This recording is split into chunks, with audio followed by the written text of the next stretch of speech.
أول شيء, assalamu alaikum, bismillah ar-Rahman ar-Rahim. Effectivement, cette date du 29 mars restera à jamais gravée déjà dans nos têtes, que ce soit les acteurs principaux, à savoir les joueurs, tout le staff technique, évidemment tous les supporters et tout le peuple algérien, en tous les cas ceux qui suivent le football et l'équipe nationale. De par déjà l'importance de ce match-là, décisif pour cette qualification mondiale 2022, et évidemment de par ce scénario, on va dire, n'ayons pas peur des mots, dramatique, où on est passé par tous les sentiments. Et puis avec ce résultat final, et quand je dis scénario dramatique, je ne parle pas que des dernières secondes du match, je parle de l'ensemble du match, je parle des 2 heures, des 126 minutes qui ont jalonné ce match-là. Donc effectivement, c'est pas quelque chose qui chez moi peut disparaître aussi facilement. On avait fondé évidemment beaucoup d'espoir. C'est un projet qui a démarré à ma signature. Il était prévu, on parlait de qualification évidemment et de participation productive et positive aux différentes CAN, les 2 CAN et puis cette Coupe du Monde. Donc il n'y avait pas évidemment, comme j'ai pu l'entendre ici et là, de résultats ou des objectifs de résultats dans ce contrat, mais on parlait quand même d'un contrat qui allait porter sur 4 ans et demi, et dans ces 4 ans et demi, il y avait deux compétitions intercontinentales qui étaient la Coupe d'Afrique 2019-2021 et cette Coupe du Monde. Donc c'était un objectif pour nous. Évidemment que c'est une grande désillusion, une grande tristesse, et puis d'autres sentiments tels que la colère aussi. Donc on ne peut pas dire que l'on est totalement récupéré de ça et qu'on est déjà passé à autre chose. Ça serait mentir. On est encore dans ce choc-là, dans cette. Puis on ressasse ce match-là. Une personne comme moi qui est totalement investie dans mon travail, où je place mon métier quasiment au centre de ma vie, avec bien sûr la famille. C'est évidemment une lourde chose à porter, et qu'il va falloir justement porter pendant un certain temps. L'être humain, l'insan, il est fait d'oubli. Il est fait d'oubli, et c'est d'ailleurs la racine de mot insan. Et c'est sûr qu'avec le temps, les choses entreront dans l'ordre, et s'amenuiseront. Le sentiment de tristesse, le sentiment d'avoir raté quelque chose. Mais ça restera toujours gravé en nous, et on le portera tout le temps. Donc ça va un peu mieux, pour répondre plus simplement à la question. Évidemment, chaque jour suffit à sa peine, ça va un peu mieux, mais ça reste quand même assez frais, et les sentiments dont je vous ai parlé au début sont toujours assez vifs.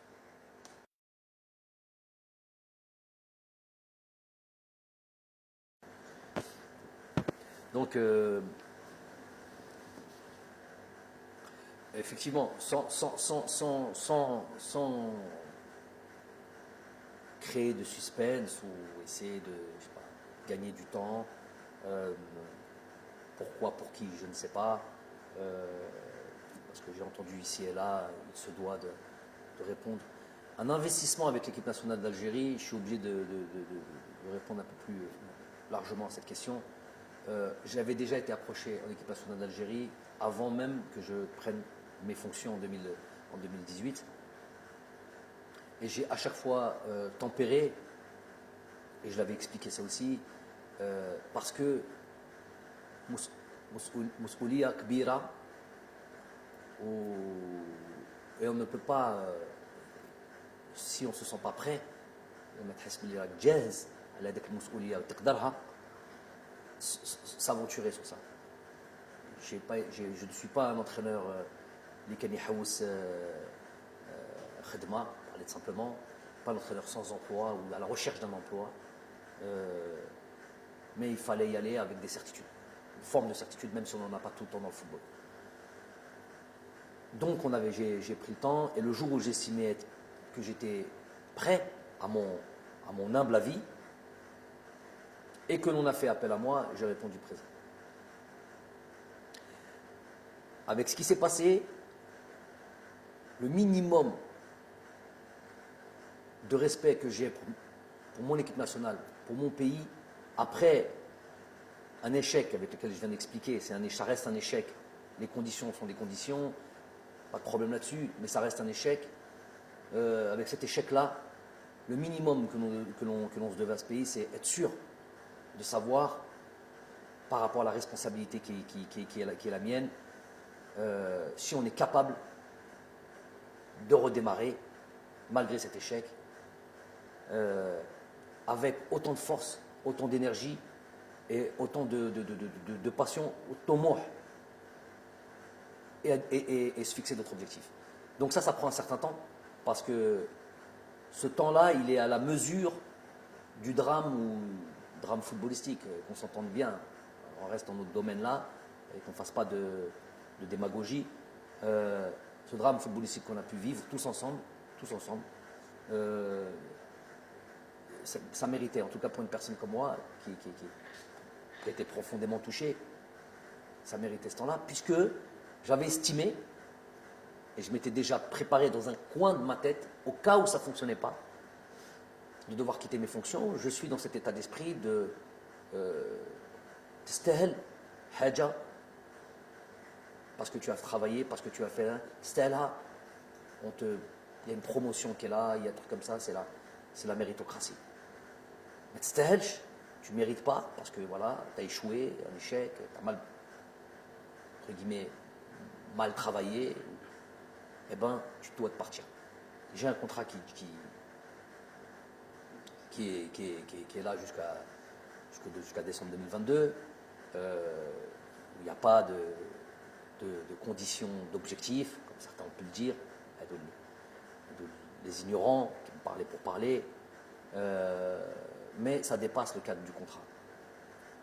Moi, j'ai soumis à mes responsables, président de fédération, tous mes responsables, je leur ai donné la possibilité, l'opportunité de mettre fin à ce contrat sur se serre la main, salam alaikum, sans bruit, sans rien du tout. Et je prends la responsabilité aussi en disant que s'ils avaient pensé ça, s'ils avaient pensé que j'étais plus l'homme de la situation, ou qu'ils voyaient l'arrivée d'un autre sélectionneur d'un bon oeil, je ne sais pas de problème. On part en silence, sans bruit, sans rien du tout, on se serre la main et on met fin à ce contrat-là. Ça, c'est une première des choses.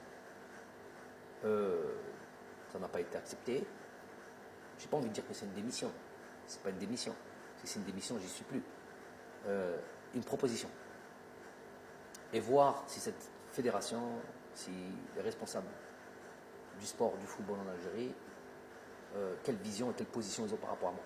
Donc, ils avaient le souhait que je puisse continuer cette fonction et continuer à être à la direction de cette équipe nationale. Ça, c'est un des éléments et une des instances, on va dire, qui était fondamentale pour moi, indispensable pour moi. Bidoun Hess, serre la main, salam alaikum, salam alaikum. Il ne s'agit pas d'un contrat, il ne s'agit pas d'un truc comme ça.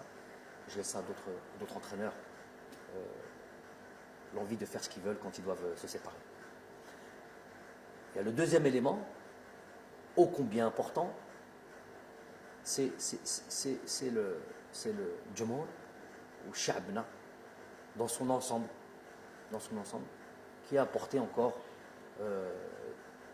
une voix ou avec l'envie de croire en nous, de mon staff et moi-même, ces joueurs, de nous voir encore à la tête de cette équipe nationale, malgré هذيك الهزيمة. Donc c'est quelque chose, puisque je suis venu pour ça, je ne suis pas venu pour autre chose que ça.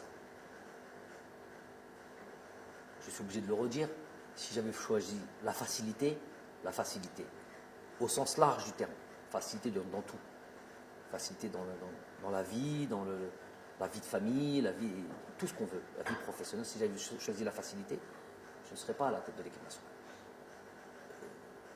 La raison pour laquelle je suis en équipe nationale, tout le monde le sait, elle est claire, elle est sans ambiguïté.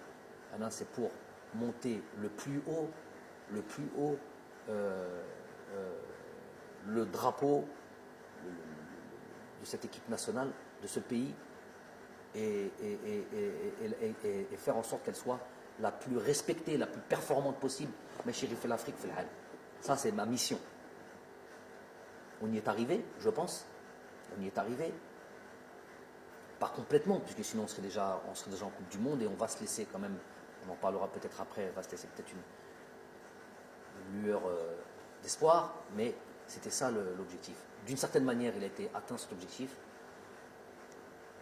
Et ce peuple croit encore en nous, nous croit capables de continuer à leur donner, donner de la joie, faire en sorte de voir cette équipe-là performante, forte, capable de rivaliser avec les grosses nations, capable d'enchaîner des victoires, tout simplement. On est là pour la gagne. Et ça, je ne peux pas tourner le dos à ça, malgré la tristesse, malgré l'accablement, malgré tout. Ça me donne encore plus de force. Plus que ces arbitres, plus que ces conspirateurs, plus de l'intérieur comme de l'extérieur. Plus qu'il y a des nestes qui ne sont pas beaucoup à l'intérieur. 6-7 personnes. 6-7 personnes très facilement identifiables. Les khedmo مشوار شخص ماشي مشوار. Des projets qui suivent des projets personnels qui sont là à travers à venir foutre la zizanie, mettre le fauda, avoir des haines personnelles, jamais d'espoir, il n'y a que du mal en eux, il n'y a que du sombre en eux. Quand ça gagne ou nestefrah et que c'est une évidence, ils sont obligés un peu de se ranger tout en diminuant le mérite des joueurs, le mérite de ceux qui travaillent. Quand il y a une petite, quand il y a un échec, et dans le football et dans le sport, il y en a, quand il y a, et ben, ils le grossissent et on devient des incapables et on devient des gens à qui il faudrait faire du tort. Ça, et ils sont finalement très peu, et c'est du misérabilisme. J'appelle ça du misérabilisme. Ils ne veulent même pas l'importance de les citer. Mais pour revenir au plus important, c'est ce que le peuple croit et pense et comment il se sent à travers nous. S'il y avait eu le moindre doute par rapport à nous et j'aurais senti on voudrait voir quelqu'un d'autre, il n'y a même pas, on reste pas, on serait même pas en train de parler là. On dit salam alaikum, on a fait le maximum. En tous les cas, Rabbi Shahid, chaque jour que l'on a porté et qu'on a été à la tête de cette équipe nationale, on l'a fait chaque jour. On a fait en sorte de mettre ça au centre de nos priorités. Même si on n'est pas là directement, même si on n'est pas en Algérie directement, on contrôle notre championnat, on contrôle nos joueurs algériens partout où ils sont, de là où on est, parce qu'on est investi dans notre mission tous les matins quand on se réveille. Donc, moi, je ne suis pas inattentif à ça. Je suis plus que réceptif à cet engouement, l'envie du peuple de nous voir continuer. Et c'est impossible de leur tourner le dos. Et donc, on se doit de continuer cette mission. On va le faire comme on l'a fait, avec le cœur. On va le faire avec tout notre investissement. On va le faire avec notre envie, notre détermination, notre rage, j'ai envie de dire, parce que هذا الشعب يستاهل هذا الخير وإنشالله que ce soit une bonne décision dans l'intérêt du pays. أنا هنا avec, je vous ai dit, avec on n'oubliera jamais cette tristesse, mais on a envie aujourd'hui de rendre au peuple ce qu'il veut et de refaire, d'aller recréer de l'espoir, le farha, هذاك الشعب اللي يحب كرة القدم. Et nous on est pleinement investis. Donc quand on a dit qu'on a été attentif, je suis attentif avec l'espoir que le peuple a en nous et qu'on se doit de repartir de l'avant et d'aller recréer une dynamique. Après, il faut une stratégie, parce que tout marche à la stratégie. Le Hamas mliha, le Tomouh mlih, mais لازم toujours stratégie. On a eu le temps de penser. Je vous ai dit, moi, ma vie, ce n'est que ma famille et mon football, alors encore plus quand c'est mon équipe nationale. Donc on a eu le temps de penser à la stratégie que l'on va mettre en place. Le nouveau souffle, un souffle qu'on va envoyer à ce groupe, à créer voilà, une autre dynamique. Ne pas, je l'ai dit en conférence de presse tout de suite après le match, ne pas tout jeter bien sûr à la poubelle, évidemment, ne pas tout remettre en question. On a atteint certaines choses qui étaient, je me rappelle de 2018 quand je suis arrivé et aujourd'hui, on a atteint certaines choses plus qu'intéressantes qui nous a amenés ici. On a tout sauf démérité sur ces deux matchs du Cameroun. Je l'ai dit, c'est pas la meilleure équipe, Beddalil, qui s'est qualifié à la Coupe du Monde. C'est l'injustice des fois du football, la cruauté du football. Donc ça veut dire que cette équipe-là, ce groupe-là, il a des ressources. Évidemment, de toute manière, avec ou sans qualification, il y a plein de choses qui allaient arriver après ça. On est dans la perpétuelle, réflexion sur comment faire de ce groupe un groupe encore plus performant. Donc, c'est plus là-dessus sur lequel on va se baser. La reconquête de notre niveau, avec les difficultés qui vont arriver et qui vont arriver très vite. Hein. Vous le savez maintenant, on le sait, tout le monde le sait. Il n'y a plus le moindre match facile en Afrique. Ça, c'est très très clair, que tout le monde soit d'accord là-dessus. Donc, recréer une dynamique, renvoyer, voilà, que tout le monde, qu'il y ait une synergie. Et ça par contre, dans cette stratégie, il est inclus aussi via la communication, via l'échange avec nos dirigeants. Il est inclus aussi que tout le monde prenne ses responsabilités aussi. Quand je vous ai dit que j'ai crié au loup et au danger de l'arbitrage depuis 3 ans par des faits réels, ce qui n'est pas dans mes habitudes à la base, ni en tant que joueur, ni en tant qu'entraîneur, mais c'était tellement kéritha en Afrique que c'est un élément essentiel. Il y a 2 éléments essentiels, excusez-moi de dévier un peu, 2 éléments essentiels, je l'ai dit à tout le monde, à tous ceux qui veulent l'entendre, à régler impérativement, et ça devrait être les 2 projets les plus importants en Afrique, c'était l'arbitrage et les infrastructures. Donc c'est là où tous les dirigeants auraient dû mettre se concentrer là-dessus. Quand on voit le niveau de l'arbitrage, les terrains ça va un petit peu mieux, il y a des stades ici et là qui se construisent, mais quand on voit le niveau de l'arbitrage, on est encore très loin du haut niveau. On est encore, pour moi à l'âge, j'ai pas peur des mots, hein, à l'âge, c'est notre continent, tout notre continent inclus.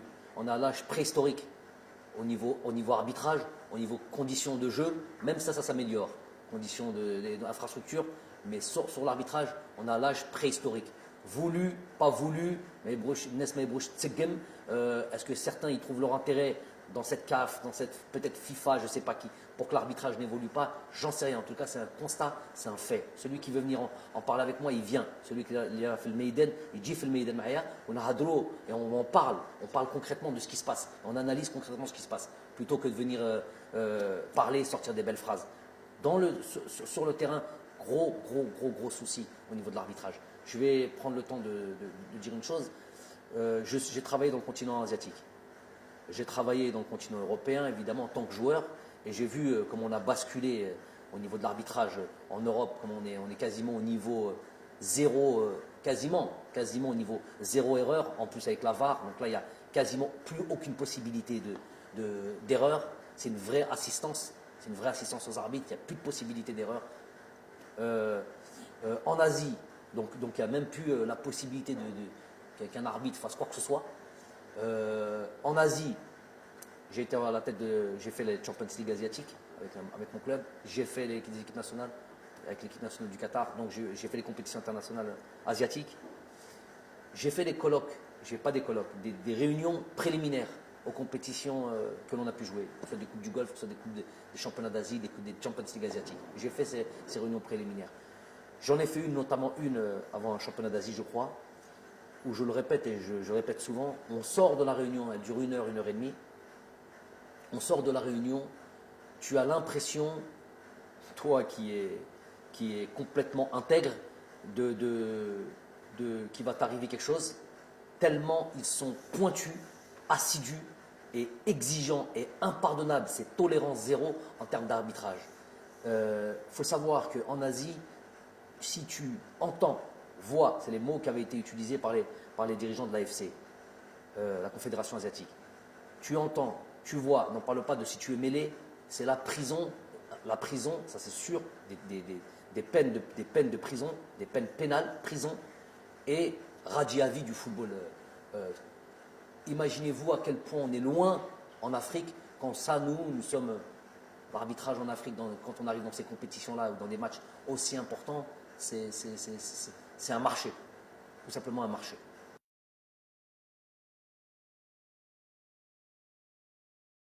Ok, donc effectivement, on est dans ce groupe avec l'Ouganda, la Tanzanie, le Niger. On retrouve le Niger. Comme je l'ai dit, que tout le monde le sait maintenant, il y a plus de petites équipes en Afrique. On a pu le voir durant cette CAN, par exemple, qui a regroupé. On a vu toutes les phases la phase de groupe, toutes les équipes, les grosses équipes, ne serait-ce que prenons en exemple le champion d'Afrique, le Sénégal, avec cette première victoire, je me rappelle 1-0, 97e minute sur penalty de Mané contre, je sais plus, contre le Zimbabwe, je crois, ou je ne sais plus contre qui. Ce 0-0 contre la Guinée, bon, la Guinée est quand même une très bonne équipe d'Afrique. Ce 0-0, je crois, contre le Malawi ou comme au troisième match. Bref, tout le monde sait la difficulté des matchs africains, le niveau des joueurs africains, pour le coup, ça c'est quelque chose de positif qui est là. Est-ce que c'est dû à l'exode de ces joueurs-là qui vont jouer dans d'autres continents, notamment le continent européen? Est-ce que c'est ça? Est-ce que c'est la formation? Je sais qu'il y a beaucoup de pays qui travaillent à la formation, le Sénégal, le Mali, c'est des pays où ça forme, d'autres pays aussi, Sud-Afrique, l'Afrique du Sud. Donc c'est aussi dû à ça. Donc le joueur africain est maintenant quasiment complet, même dans les petites, entre guillemets, les petites nations du football africain. Donc ça, il n'y a pas de doute là-dessus. Donc on a ces 2 premiers matchs contre l'Ouganda à Oran, Inch'Allah, et le match contre la Tanzanie en Tanzanie. Donc effectivement, on rentre pleinement dans ce travail. De nouveau, l'étude de ces équipes-là, travailler sur nous, sachant que c'est travailler sur nous, notre équipe, notre groupe, et cet esprit de reconquête qui va nous animer. C'est des dates qui sont toujours un petit peu compliquées, parce que c'est des dates qui arrivent en fin de saison, où les joueurs arrivent fatigués, où les joueurs ont juste une envie, c'est de partir en vacances. À raison, quand on a une saison lourde comme ça, on a envie de récupérer. Donc ça c'est une chose, c'est notre donnée. Et avec des championnats qui s'arrêtent plus ou moins tôt, donc il va y avoir des divergences dans la forme des uns et des autres qu'il va falloir prendre en considération. Quoi d'autre? Donc tout ça, ça va être évidemment étudié, suivi, et voilà, faire en sorte, surtout, et puis surtout, voilà, le moral des troupes, parce que effectivement, il va peut-être y avoir des joueurs qui étaient là cette double confrontation contre Cameroun et qui ne seront pas là au mois de juin pour ces deux matchs contre l'Ouganda et la Tanzanie. Mais il y aura aussi un noyau qui est là et qui a été touché, je sais, qui est lourdement touché parce qu'ils avaient beaucoup d'espoir dans cette qualification à la Coupe du Monde. Donc, il va falloir aussi remobiliser les troupes, se réinventer, renvoyer de la force au projet que l'on veut mettre en place et que tout le monde adhère à ça. Voilà, que tout le monde adhère à ça. On va s'atteler à ça. Donc là aussi va être la difficulté, en plus de l'adversaire, en plus des deux matchs qu'on va pouvoir jouer dans ce groupe-là, dans ce début de campagne de qualification. Il va y avoir aussi ces éléments à prendre en considération. On est déjà dessus. Nous, de toute manière, entraîneur que je suis, staff que l'on est, on est dans l'éternelle remise en question. On fait un bilan après chaque stage, après chaque phase finale. On est dans l'échange quasi quotidien. C'est un travail lourd sur lequel on est.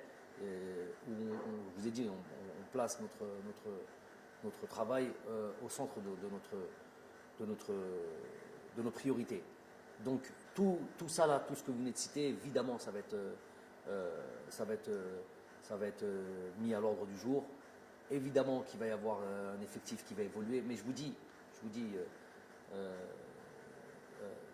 de toute manière, on est dans la perpétuelle idée de comment être plus fort. Donc que ce soit avec un groupe, que ce soit dans la méthode de travail, que ce soit dans les idées de jeu, de comment poser. Vous voyez bien sur ces deux derniers matchs, on a été sur un système dans lequel on n'a jamais joué. On a estimé que c'était le meilleur système. Il s'avère qu'on a été gagné à l'extérieur, là où c'est très, très, très difficile d'aller battre le Cameroun, sans concéder la moindre occasion. Si ce n'est le coup franc de Toko Ekambi un petit peu vicieux, sur lequel Raïs était vigilant. Je ne sais pas si on peut considérer ça comme une occasion, mais en tous les cas, sur l'aspect du jeu, on n'a pas concédé d'occasion. Ils ont eu le ballon, ils sont là parce qu'on a bien voulu ça, une position stérile qui ne les a pas amenés à des vraies occasions de but.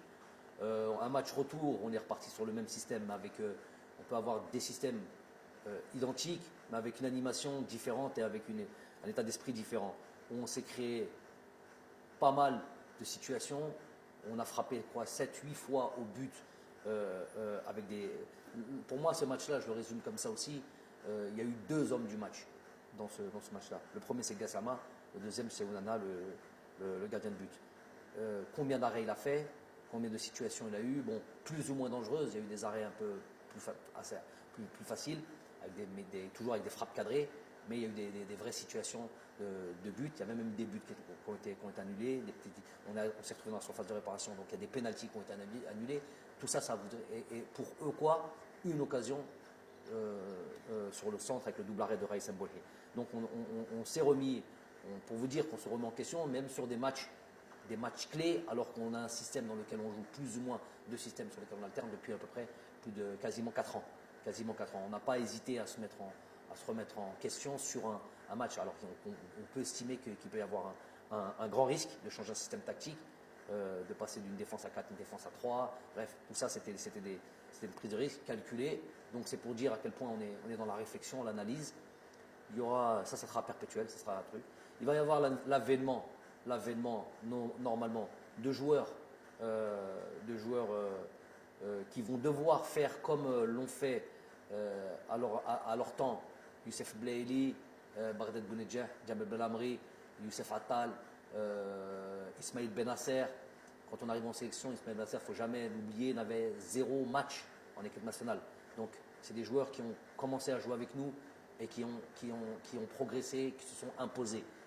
J'invite les différents joueurs qui vont nous rejoindre à être dans ce même état d'esprit, à les bousculer, et plus que bousculer, prendre des places s'il le faut dans cette équipe nationale et montrer qu'ils sont au niveau pour aller faire de grandes choses. Les cadeaux, il n'y aura jamais de cadeaux. On me parle par exemple d'un Ahmed Touba qui a fait une très bonne rentrée et que des fois aussi simpliste que ça m'étonne toujours quand c'est des professionnels, soi-disant professionnels qui en parlent. Il aurait dû faire jouer lui, les sélectionneurs de plateau, les entraîneurs de plateau qui n'ont jamais entraîné qui que ce soit, en fait. Hein. Même pas une équipe de U13 ou U15, mais ils ont toujours la science infuse. Ou si on leur donnait une équipe, on verrait leur niveau catastrophique, les et la manière de travailler. Ils se reconnaîtront, cela. Donc, quand on me dit oui, il aurait dû faire jouer lui, il aurait dû faire jouer lui, après résultat, à 20 secondes, à 30 secondes, on n'aurait rien dû refaire. 30 secondes a suffi à remettre en cause des joueurs et remettre en cause des systèmes. Mais par exemple, je vais parler de choses intéressantes. Un joueur comme Ahmed Touba, par exemple, Ahmed Touba, il y a un début dans lequel il est arrivé, où on a discuté avant, il y a un long process. On ne va pas tous les jours crier non, non, non. Lui, il sait ce qu'on fait. Avant même qu'il arrive, il y avait une discussion à avoir sur son jeu et sur sa manière de jouer. Le Ahmed Touba, qui est venu, qui nous a rejoint il y a 1 an et demi à peu près, ou 1 an comme ça, qui n'a pas trop joué, et le Ahmed Touba d'aujourd'hui, il y a une grosse différence. Déjà, on le voit sur ces matchs qu'il fait avec son club, la progression qu'on lui a demandé sur des situations de jeu, sur la manière de se comporter en tant que défenseur, des choses qu'on a eu des échanges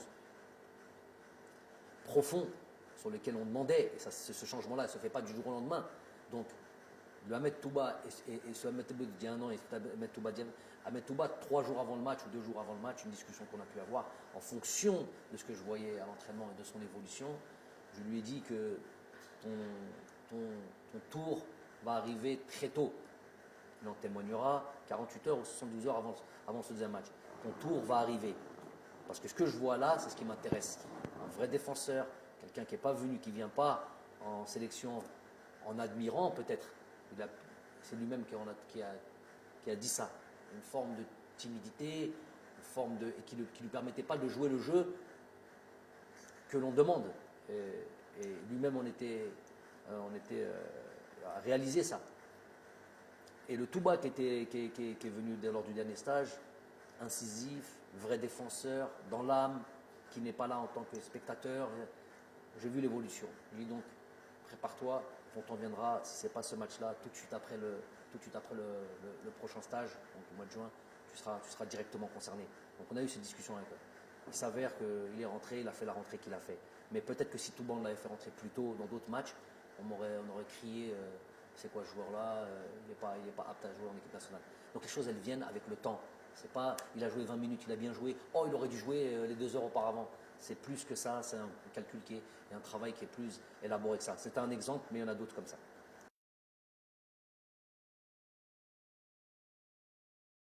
Bon, أول شيء Tchaker ما ننساوش parce que Tchaker nous a donné tellement de joie dans ce match, dans ce stade-là. Il y a eu plusieurs qualifications Coupe du Monde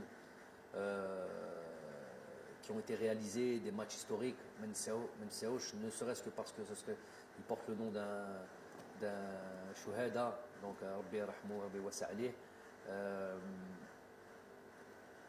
Mais c'était prévu avec ou malgré les efforts réalisés, les trucs et tout, ne serait-ce que le fait de devoir jouer ailleurs qu'en Algérie. Moi, mon souhait, ça a toujours été d'aller se produire. Cette équipe nationale, c'est l'équipe nationale de tous les Algériens, se produire partout, que ce soit à l'ouest, à l'est, dans le sud, si on avait l'infrastructure dans le sud pour aller voir nos frères là-bas dans le sud algérien, Béchar, je ne sais pas. Du côté de la Kabylie, il y a le stade de Tizouzou, j'espère qu'il arrivera à achèvement le plus tôt possible. Déjà l'idée c'est ça, d'aller se répandre et d'aller profiter de Jomona ou Humayoteni profite de nous et d'aller faire des grands matchs partout en Algérie. Ça c'est l'objectif numéro 1, avec ou sans Tchaker. Ça c'est une chose. Deuxième chose, donc le stade d'Oran et le stade c'est celui-là qui est prêt. Et c'est celui-là qui vont accueillir les Jeux méditerranéens. Et évidemment, donc c'est un début. C'était prévu bien avant ce match-là. C'était prévu qu'on aille à Oran parce qu'on savait que c'était le stade qui allait être prêt. Donc on va aller jouer à Oran. On va aller jouer un match, 2 matchs, 3 matchs régulièrement. Le temps que les autres stades soient prêts. J'exclus pas de revenir moi jouer au 5 juillet, d'aller jouer. On m'a dit que Barraki c'est en très bonne avancée on risque de récupérer ce stade bientôt. Donc Barraki, j'espère que les autres stades, voilà, là où on peut se produire, l'Algérie Kbira, Masha'Allah, et nous, notre objectif, c'est d'aller jouer partout en Algérie.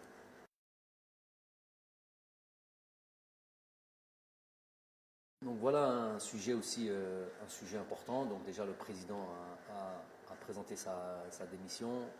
Je n'ai pas suivi avec assiduité tout ça au départ parce que j'avais besoin de recul, mais j'ai quand même été mis au courant, ne serait-ce que par lui, ne serait-ce que par le président de fédération. Donc à la Koléhal, déjà c'est un président de fédération, malgré les dires et malgré le Hadrat al-Nes, toujours, hein, les rumeurs, nous avons toujours été en relation. Je lui ai toujours montré, évidemment, de par mon éducation et de par mon éthique professionnelle, je lui ai toujours montré le respect d'un entraîneur à un président, d'une personne dans une entreprise, la fédération, admettons que c'est une entreprise, à son supérieur hiérarchique. J'ai toujours eu ce respect-là, c'est mon éducation et c'est mon éthique professionnelle. Le contact et les discussions n'ont jamais cessé entre moi et le président de fédération sortant, jamais. À partir du moment où il a pris ses responsabilités ou qu'il a pris sa fonction de président, on a toujours travaillé ensemble.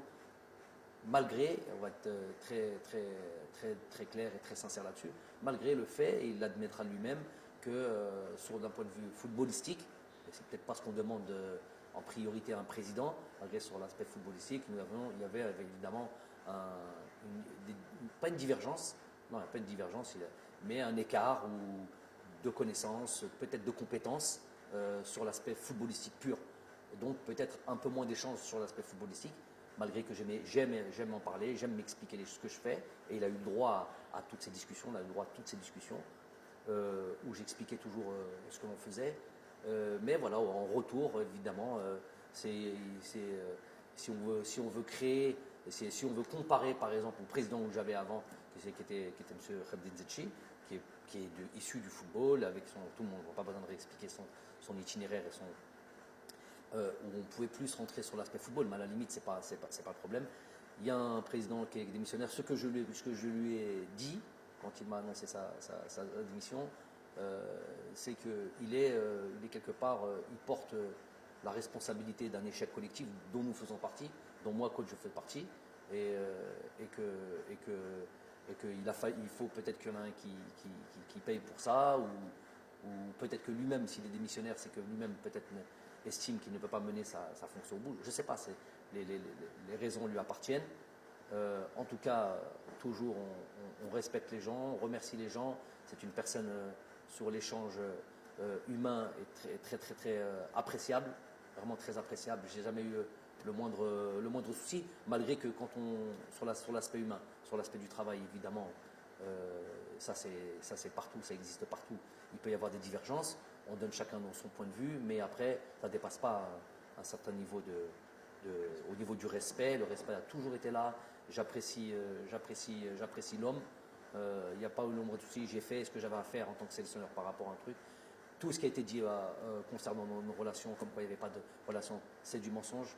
Ça, lui, il le sait, lui peut en témoigner. Les gens qui travaillent avec lui peuvent en témoigner. Du gros mensonge, comme il est répondu beaucoup chez nous, chez les 6-7 dont on parle là, les 6-7, ils se reconnaîtront. Ils passent leur temps à créer cette nuisance qui fait rien de bien à l'Algérie. Ils n'apportent absolument rien de bien à l'Algérie. Anti-progression, anti-amélioration, anti-espoir, je les appelle. Donc il y a toujours eu la relation avec le président. Il est sortant. Je n'ai, et ça c'est bien que vous me posez la question, très important qu'on mette les choses au clair, devant vous et devant Sha'ab Kamel et devant tous ceux qui vont décider et devant tous les pouvoirs publics et devant tous ceux qui ont un rapport avec l'élection d'un nouveau président de fédération. J'ai parlé tout à l'heure de Khabdin Zetchi. Ceux qui disent encore, on n'est jamais plus sourd que quand on ne veut pas entendre. Ceux qui disent encore que je n'ai pas obtenu satisfaction sur le fait de garder Zetchi, il aurait fallu encore que je demande quelque chose pour ne pas obtenir satisfaction. J'ai jamais demandé, je l'ai dit devant tout le monde, et je l'ai dit en privé devant celui, c'est pas un secret de polichinelle, devant le président de la République lors de notre entrevue, quand on avait discuté de tout et de rien, et notamment sur l'arrivée, sur le fait que M. Zetchi partait, il n'y a jamais eu la moindre demande. Le meilleur témoin, c'est le président de la République. S'il y en a quelqu'un qui veut se substituer à ce témoin et qui a un dos qui est plus véridique que le président de la République sur cet aspect-là, qu'il se lève et qu'il se montre. Donc déjà sur Zetchi, j'ai jamais rien demandé et je n'ai pas à demander. Je sais où est ma place. Ce qu'on veut me faire porter, Jamel, il est concentré sur son travail. Tu n'interfères pas dans mon domaine, dans mes prérogatives, comme je n'interfère pas dans tes prérogatives. Les fois où j'ai commencé à parler de terrain, parce qu'on prend ça comme exemple, de terrain de foot, oui, le terrain n'est pas bon. Le coach, normalement, il ne parle pas de ça. Mais si je ne parle pas du terrain dans lequel je vais devoir exercer ce que je fais au quotidien, savoir jouer au football, je vais parler quand? Je vais parler où? Si le terrain est mauvais, j'ai dit le terrain est mauvais, mais je finis là. Ce que je mets en place, moi, à l'entraînement, je ne peux pas le mettre en place le jour du terrain. Ça, il ne faut pas l'interpréter comme le gars, il rentre dans toutes les discussions. Je rentre dans rien du tout. Un Ahmed Selounich, juste dans mon travail. Mon travail, tout le monde le sait, et qu'on ne me donne pas une importance que je n'ai absolument pas. C'est encore du mensonge, c'est encore de la fumée qu'on veut encore, ou on veut créer une forme de truc. Moi, les choses, au moins une chose importante et essentielle, et qui règle beaucoup de problèmes, c'est clair ce que je raconte. C'est que c'est clair et c'est direct. On n'aime pas, ça c'est autre chose. Mais ça c'est au moins clair et direct. Tu me poses une question, je te réponds directement, sans mensonge, comme eux ont l'habitude de faire, ont l'habitude de dire. Donc, pour revenir au président de la fédération, j'ai jamais intervenu sur M. Zetchi. On n'est jamais plus sourd que quand on ne veut pas entendre. Ça c'est une chose qui est très importante. Hadi Loula. Deuxième chose, sur M. Amara, il vient, on lui dit merci, barakallahu fik, que tu n'es pas le seul fautif de ce qui s'est passé. On est tous fautifs là-dessus. Et le prochain qui est à venir, aucune espèce de, comme j'ai fait pour le premier, comme j'ai fait pour le deuxième, ce n'est pas mes prérogatives. Je n'ai pas donné mon avis, dans le sens où déjà c'est pas mon travail, un, et deux, je ne connais pas moi le paysage footballistique des dirigeants en Algérie. Je ne le connais nulle part d'ailleurs. Je ne sais pas quel sélectionneur connaît d'ailleurs ce genre de choses. Donc, il y a des gens, je ne sais pas comment ça se passe, les pouvoirs publics, les élections, les bureaux fédéraux. Ces trois choses-là, dans l'ordre, pas dans l'ordre, je ne sais pas, c'est eux qui sont à même de nommer un président. Ils le nomment. Et pour qu'ils nomment un président, il faut qu'il y ait des gens aussi, c'est ce que j'avais dit lors de la dernière fois, il faut qu'il y ait des gens clairs, qui se présentent clairement et qui viennent présenter leur programme. Moi, j'invite ces gens-là à se montrer clairement, pas à se cacher, pas être derrière les 6-7 qui viennent regarder. Vous verrez dans les bouches, un il est là, 3-4 plateaux, 2-3 youtubeurs, un ou deux Twitter, pas Twitter, et ils disent la même chose. Ils ont un groupe WhatsApp, ils se transmettent. Le fait du jour, c'est ça. Aux guerres, de là où ils sont, je ne sais pas comment ils appellent ça, les mouches, moi je ne suis pas des nouvelles technologies, là, les mouches qu'on envoie comme ça sur le net ou je ne sais pas quoi, et ils balancent tous la même chose. Tout ce qui fait du mal au pays. Cela, c'est tout ce qui fait du mal. C'est cela qui amène la noirceur. C'est cela qui amène l'ambiguïté.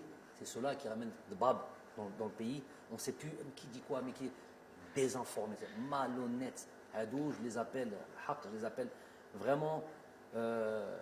Tu peux ressentir, j'ai pas peur des mots, au fond de lui, il a un discours de l'Algérie, le drapeau, Hadra Sha'bawiya. Ça, tu l'entends. Mais dans les faits, c'est tout le contraire.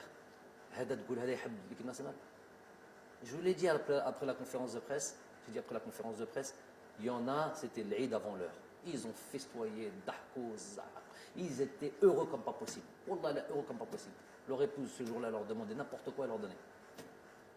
C'était un jour de fête pour eux. C'était là où tout le monde pleurait, ils se reconnaissent et ils le savent. Au fond d'eux, ils le savent. Par contre, un jour, il y a eu une ambiguïté sur les termes que j'avais employés. Il n'y a plus d'ambiguïté. Hada munafiq 100%. Munafiq li muktuba fil Coran. Voilà, lui qui vient, qui présente le drapeau de l'Algérie ou l'arc de l'Algérie, mais il n'y a rien d'algérien en lui. Il veut que truc.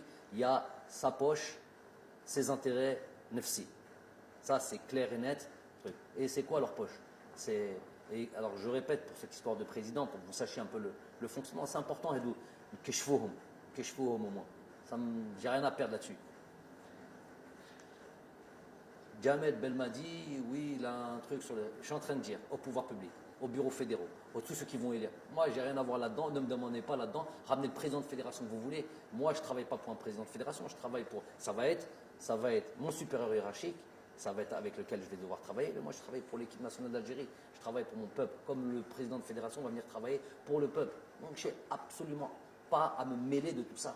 Qu'ils aillent faire leur truc, peu importe qu'ils amènent. C'est clair, il n'y a plus de trucs. Par contre, Hadou, qui veulent promouvoir quelqu'un, ce quelqu'un ne veut pas se mettre en avant par son programme, par un engagement clair. Je veux, moi, me présenter comme président de fédération. Voilà mon programme, voilà pour moi, élisez-moi. Hada Balek, qui veut, je ne sais pas, qui veut que peut-être le président de la République lui dise écoute, tu vas être élu, donc vas-y maintenant tu peux aller te présenter. Morachah, ça Morachah. Moi, هذاك Morachah, بين روحك, arrête d'être derrière tes 6-7 personnages là les Hadra Bark qui veulent rouler le peuple dans la farine. Présente-toi et viens te faire élire avec ton programme et prends tes responsabilités. Et tu n'as pas besoin d'avoir des garanties de qui que ce soit que tu vas. Ce qui va te garantir sois élu, c'est ceux qui vont t'élire, c'est ceux de ton bureau fédéral, les gens qui sont censés t'élire, tout simplement. Je ne connais pas trop le fonctionnement, je n'ai pas à le connaître. Et qu'on ne vienne pas mettre ça sur le fait que. Donc, leur incapacité à venir se faire élire, ce serait moi, Jamel, qui me mettrait un obstacle. Elle dit c'est trop facile, c'est pour atteindre des personnes, c'est pour toujours empêcher que le football avance, que les choses avancent, et c'est juste pour leurs petits intérêts. D'où les 6-7 dont je parle, des petits intérêts. C'est quoi leurs intérêts? Qarariha, un parfum, un voyage avec l'équipe nationale d'Algérie, entrer à Sidi Moussa avec prolongement sur un déjeuner, sur un café, des privilèges comme ça là, des privilèges, et tout ça sur le dos de l'équipe nationale. Tout ça, pour toutes ces petites choses-là, ils sont prêts à ce que leur pays traverse des périodes de crise comme celle-là, juste pour ce petit intérêt-là. Mais il soit ouelou, misérabilisme total. J'en ai parlé, j'espère que j'en reparlerai plus, mais c'est juste pour mettre une clarté dans le paysage du football algérien.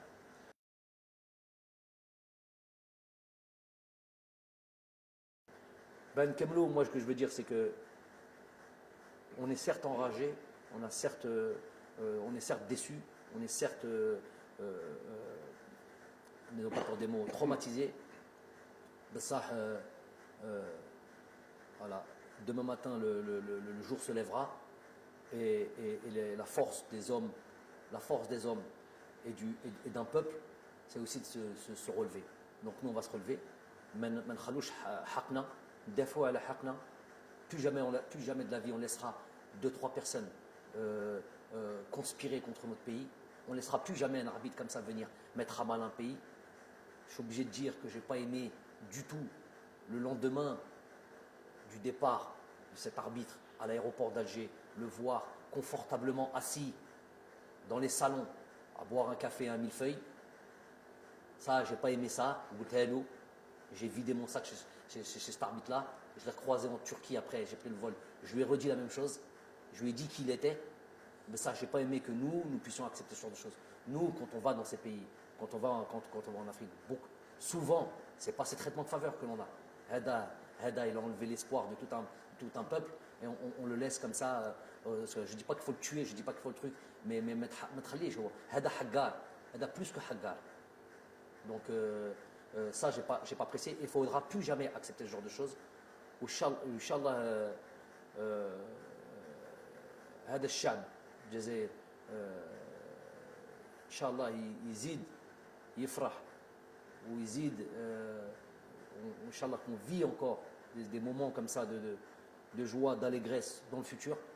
En tous les cas, nous, on va faire le maximum, on va s'atteler à ça, staff technique, joueurs. De toute manière, il va y avoir des joueurs.